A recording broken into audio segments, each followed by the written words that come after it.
Good evening मेरे प्यारे साथियों, आप सभी का स्वागत है ऑनलाइन वाले सर में। ऑनलाइन वाले सर आपको बेस्ट क्वालिटी ऑफ एजुकेशन देने का प्रयास हमेशा करता आ रहा है पिछले 1 साल से। तो आज का क्लास में मैं आप सभी को क्या पढ़ाऊंगा, थंबनेल देख के आपको समझ में ही आ गया है। देखो, आज मैं पढ़ाऊंगा, आप लोग को बताऊंगा किस चीज़ के बारे में। सबसे पहले देखो किस चीज़ के बारे में बताऊंगा आज। इंट्रोडक्शन ऑफ ट्रिगोनोमेट्री, यानी कि त्रिकोणमिति का परिचय। त्रिकोणमिति का परिचय चैप्टर 8 है, यानी कि आपको तुरंत मैं दिखाऊंगा। इसमें बताऊंगा ट्रिगोनोमेट्री क्या, एक ग्रीक शब्द है। ट्रिगोनोमेट्री का अर्थ क्या होता है, कौन कौन सा वर्ड से बना है ट्रिगोनोमेट्री, जैसे ट्राइगोन मेट्रोन। और त्रिकोणमिति में एक त्रिभुज और कोण के बीच का संबंध का अध्ययन किया जाता है, इसके बारे में भी बताऊंगा। पाइथागोरस थ्योरम क्या होता है, इसके बारे में बताऊंगा। ये त्रिभुज है, समकोण त्रिभुज, इसके बारे में भी बताऊंगा। तो चलिए सबसे पहले एक मोटिवेशन आप लोग को सुनाता हूँ, उसके बाद इस चैप्टर को स्टार्ट करूंगा। सबसे पहला मोटिवेशन है हमारा, देखिए मोटिवेशन ये है, असफलता एक चुनौती है। असफलता एक चुनौती है, इसे तुम स्वीकार करो। क्या कमी रह गई है देखो और सुधार करो। जब तक न सफल हो नींद चैन को त्यागो तुम। संघर्ष का मैदान छोड़कर मत भागो तुम। कुछ किए बिना जय जयकार नहीं होती, कोशिश करने वालों की कभी हार नहीं होती। मेरे प्यारे भाई, आज का मोटिवेशन आपको कैसा लगा कमेंट करके जरूर बताओ, ठीक है। तो चलिए चैप्टर को स्टार्ट करते हैं। चैप्टर है हमारा, चैप्टर कौन सा है, चैप्टर 8 है, त्रिकोणमिति। चैप्टर का नाम ही है ट्रिगोनोमेट्री। देखिए, आपको बेस्ट क्वालिटी ऑफ एजुकेशन देने का प्रयास करता हूँ। कुछ दिन में मेरा भी डिजिटल बोर्ड आ जाएगा, तो उस पर क्लास होगी। अभी फिलहाल के लिए ये छोटा सा मेरा डिजिटल बोर्ड है, इसमें आपको मैं सबसे पहले बताऊंगा त्रिकोणमिति का परिचय। चैप्टर 8 है, एनसीईआरटी बुक है, क्लास 10th का। तो मैं चैप्टर 8 के बारे में बताऊंगा, त्रिकोणमिति का परिचय, ठीक है। देखिए, इसमें आपको सबसे पहले पढ़ना रहता, 8.1 में पढ़िए। क्या है लिखा हुआ कि देखिए, आप अपनी पिछली कक्षाओं में त्रिभुज विशेष रूप से समकोण त्रिभुज के बारे में अध्ययन कर चुके हैं। आइए हम अपने आसपास के परिवेश में कुछ ऐसे उदाहरण ले जहां समकोण त्रिभुज बनने की कल्पना की जा सकती है। जहां समकोण त्रिभुज बनने की कल्पना की जा सकती है, वैसे उदाहरण को लेते हैं। और इसमें आपको इस चैप्टर में समकोण त्रिभुज से रिलेटेड फिगर, आकृति और उसके बारे में अध्ययन करने को मिलेगा। यानी कि इस चैप्टर में आपको किस त्रिभुज के बारे में अधिक जानकारी मिलेगी, समकोण त्रिभुज से रिलेटेड फिगर के बारे में जानकारी है, जहां पे समकोण त्रिभुज बनने की कुछ संभावनाएं होती है। देखिए, यहाँ पे लिखा हुआ है, मान लीजिए एक स्कूल के छात्र कुतुब मीनार देखने गए। कहाँ गए, कुतुब मीनार। देखिए, ये कुतुब मीनार है ना, यहाँ से यहाँ तक, ये कुतुब मीनार देखने गए। कोई छात्र मीनार की शिखर की ओर देख रहा हो।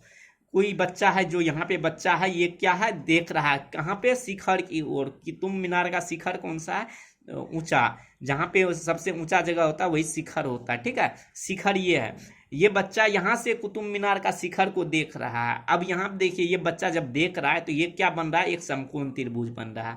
यानी कि यहाँ पे समकोण है, 90 डिग्री का एंगल बन रहा है, और ये 90 डिग्री के सामने का एंगल को हम लोग क्या बोलते हैं, आपको पता ही है। 90 डिग्री के सामने का एंगल को हम लोग क्या बोलते हैं, कर्ण बोलते हैं मेरे प्यारे भाई बहना, इसको कर्ण बोलते हैं। तो यहाँ पे समकोण त्रिभुज बन रहा है। बस इतना ही जानना है कि आपको जहाँ जहाँ पे समकोण त्रिभुज बन रहा है, इसी के बारे में आपको अध्ययन करना है इस चैप्टर में, ठीक है।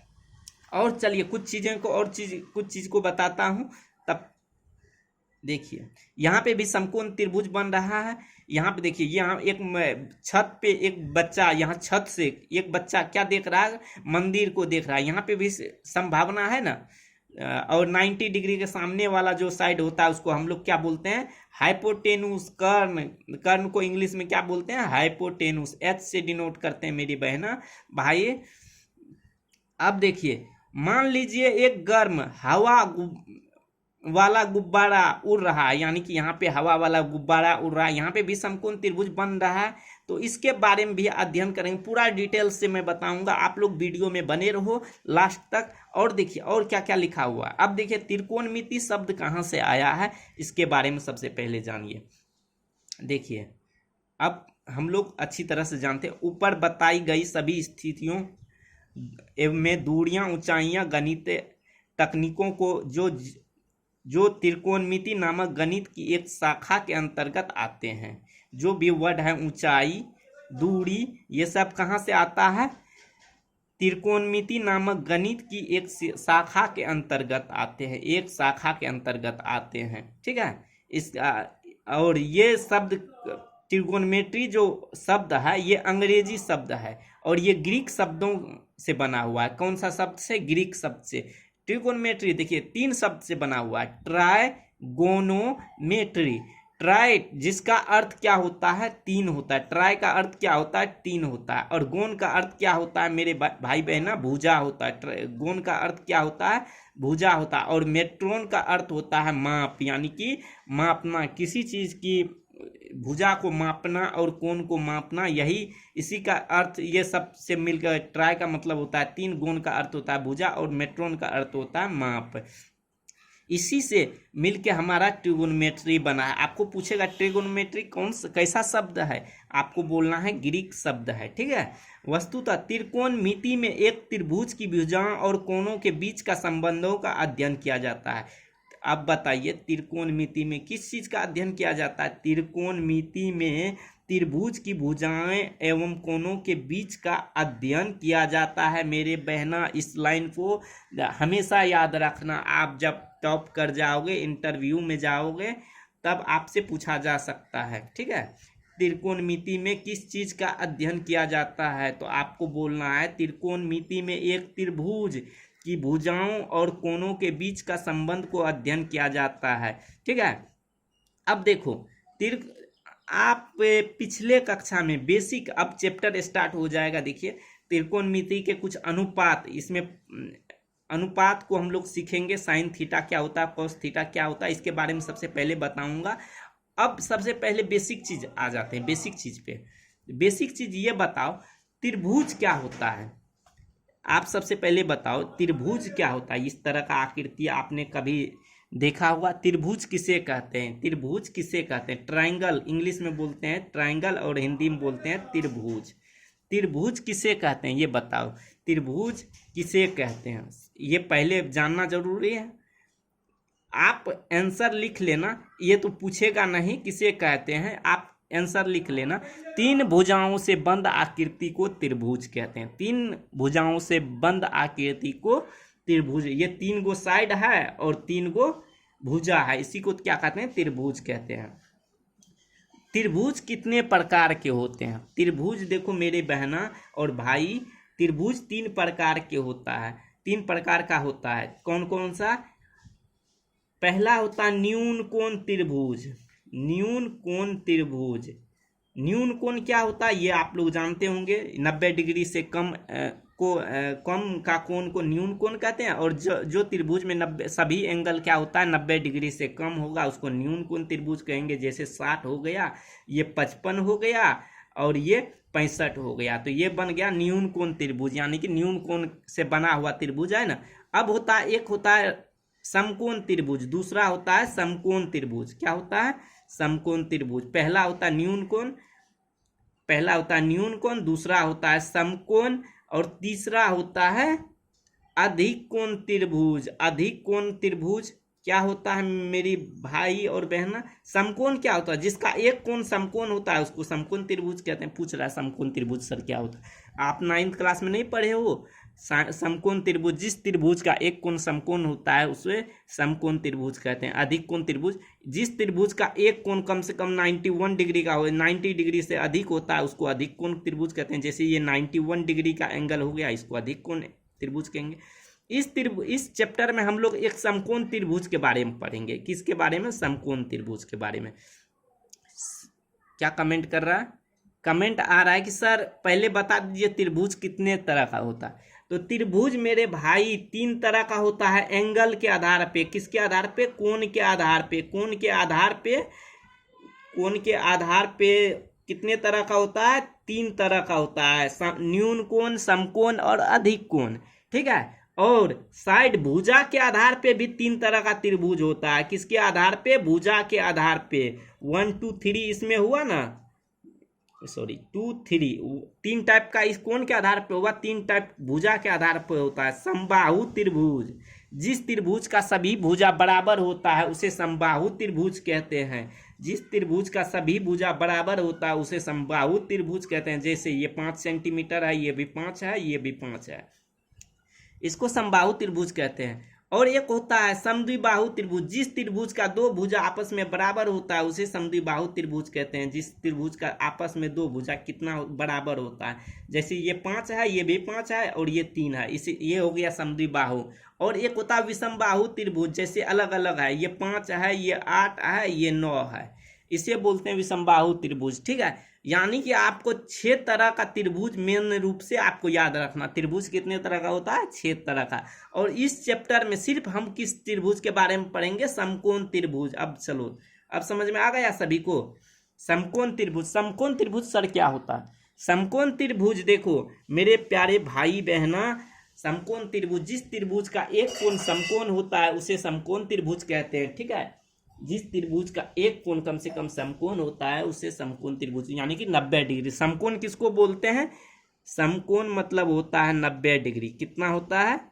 90 डिग्री मेरे बहना, 90 डिग्री होता है समकोण। यानी कि समकोण का सिंबल ये होता है। और इसके सामने वाला क्या कहता है? कर्ण कहलाता है। कर्ण कहलाता है, सॉरी, समकोण त्रिभुज के सामने वाला साइड क्या कहलाता है? कर्ण कहलाता है। ठीक है। ये कर्ण कभी नहीं बदलता है। ठीक है। कर्ण फिक्स रहता है। इसको हाइपोटेनुस बोलते हैं इंग्लिश में। ठीक है। एच से डिनोट करते हैं, हाइपोटेनुस, HYPOTENOUS, हाइपोटेनुस। और इसको आधार बोलते हैं, आधार। हिंदी मीडियम में हो तो आप लोग हिंदी ज़्यादा लिखो, आधार बोलते हैं। बेस, BACE, इसको बी से डिनोट करते हैं, के स्मॉल बी से। और इसको परपेंडिकुलर बोलते हैं। ठीक है। P से डिनोट करते हैं, यानी कि ये लंब होता है। ठीक है। देखिए ये एंगल C के लिए लंब ये है, एंगल थीटा अगर ये है तो ये लंब हो जाएगा। ठीक है। सबसे पहली बात ये समझ गए समकोण त्रिभुज क्या होता है। समकोण त्रिभुज H एक फॉर्मूला होता है, कर्ण स्क्वायर बराबर लंब स्क्वायर जोड़ आधार स्क्वायर, लंब स्क्वायर जोड़ आधार स्क्वायर। इसके बारे में भी अभी फॉर्मूला लिखाऊंगा मैं, इसको देखो सबसे पहले आधार स्क्वायर। ठीक है। आधार स्क्वायर होता है, इसके बारे में अभी फुल नॉलेज दूंगा। एक सेकेंड आप लोग रुको। देखो क्या होता है ना कि कुछ चीज़ें को इस पे समझो। पहला चीज़ देखो क्या है मेरी प्यारे भाई और बहना, समझो इसको। इंट्रोडक्शन टू ट्रिगोनोमेट्री, त्रिकोणमिति का परिचय। सबसे पहले आपको इस चैप्टर में पढ़ना है क्या चीज? ट्रिगोनोमेट्री एक ग्रीक शब्द है। ट्रिगोनोमेट्री 3 वर्ड से मिलकर बना है, ट्राइगोन प्लस मेट्रोन। ट्राई का हिंदी होता है 3, गोन का हिंदी होता है भुजा, मेट्रोन का हिंदी होता है मापन। त्रिकोणमिति में एक त्रिभुज की भुजाओं और कोणों के बीच का संबंध को अध्ययन किया जाता है। ठीक है। आपको इसमें विशेष रूप से किस चीज के बारे में पढ़ना है? ट्रायंगल के बारे में। कौन सा ट्रायंगल? सॉरी, कौन सा ट्रायंगल? समकोण त्रिभुज। ट्रायंगल का हिंदी होता है त्रिभुज। विशेष रूप से समकोण त्रिभुज के बारे में पढ़ना है। इसको परपेंडिकुलर बोलते हैं और इसको हाइपोटेनुस बोलते हैं, इसको बेस बोलते हैं। और ये कर्ण होता है हिंदी में, ये लंब और ये आधार। ठीक है। बी से इसको सूचित करते हैं, इसको पी से और इसको एच से, पहला लेटर से। ठीक है। कर्ण स्क्वायर बराबर, आपने कक्षा 9th में पढ़ा होगा, कर्ण स्क्वायर बराबर होता है लंब स्क्वायर जोड़ आधार स्क्वायर। बहुत इंपॉर्टेंट फॉर्मूला है, आपको इस चैप्टर में लागू तो होगा ही, यानी कि पूरा मैथमेटिक्स में इसका लागू होता है। ये कभी मत भूलना, अगर ये भूल गए तो बहुत पछताओगे तुम। ठीक है। अब ये बस इतना ही याद रखना, इससे ज़्यादा कुछ याद नहीं रखना है। और त्रिकोणमिति के कुछ अनुपात होते हैं। 8.2 में कितने अनुपात होते हैं? 6 अनुपात होते हैं मेरे प्यारे भाई और बहना। त्रिकोणमिति के कितने अनुपात होते हैं? 6 अनुपात होते हैं। एक सेकेंड रुक जाओ, 6 अनुपात होते हैं। अब देखो इसके बारे में कुछ लिखता हूँ, इसको ध्यान से समझो। त्रिकोणमिति के कुछ अनुपात होते हैं और वो कितने होते हैं, और ये फॉर्मूला याद रखना, कर्ण स्क्वायर बराबर लंब स्क्वायर जोड़ आधार स्क्वायर, ये और इसका स्क्वायर के जोड़ के होता है, ठीक है, इसको याद रखना। अब देखो